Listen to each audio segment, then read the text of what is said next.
কোটা সংস্কার আন্দোলনে আহতদের পাশে থাকবে অন্তর্বর্তীকালীন সরকার, সহায়তা করবে স্বাভাবিক জীবনে ফিরতে।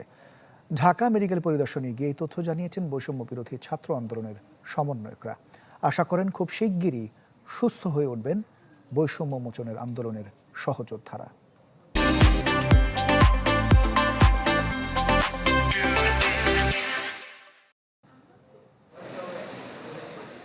সরকার পতন হলেও এখনো শুকোয়নি সংগ্রামের ক্ষত।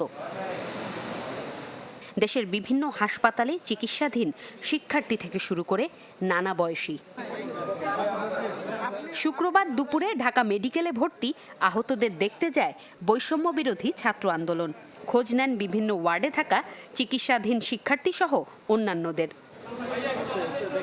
পরিস্থিতির ভয়াবহতা ও স্বজনদের সাথে সাক্ষাৎ শেষে নিজেদের অবস্থান তুলে ধরেন সমন্বয়করা। আমাদের অন্তর্বর্তীকালীন সরকারের প্রধান উপদেষ্টা উনি প্রতিশ্রুতি দিয়েছেন যে যারা আহত হয়েছেন তাদেরকে সিএমএইচে প্রয়োজন অনুযায়ী সিএমএইচে এবং প্রয়োজন অনুযায়ী বিদেশে নেওয়ার ব্যবস্থা করা হবে। এতদিন যতটুকু খোঁজ নেওয়া প্রয়োজন ছিল আমরা নিতে পারিনি, আজ থেকে সে ভাইদের দায়িত্ব আমরা নিচ্ছি।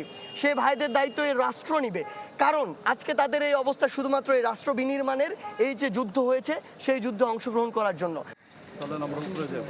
পরে ঢাকেশ্বরী মন্দির পরিদর্শনে যান তারা। সার্বিক পরিস্থিতি জানতে কথা বলেন দায়িত্বপ্রাপ্ত ও পাহারায় থাকা ব্যক্তিদের সাথে। আমরা যে জিনিসটা সবসময় বলতে চাই যে একজন বাঙালি হিসেবে, মানুষ হিসেবে সম মর্যাদা, সম অধিকার নিয়ে মাথা উঁচু করে বসবাস করতে চাই। কারোর দয়াও চাই না, কারোর করুণাও চাই না, শুধু আমার বাঁচার যে অধিকারটা। আমরা মানুষ, আমরা বাংলাদেশি, এবং এই পরিচয়টাই আমাদের সবচেয়ে বড় পরিচয় এই রাষ্ট্রে।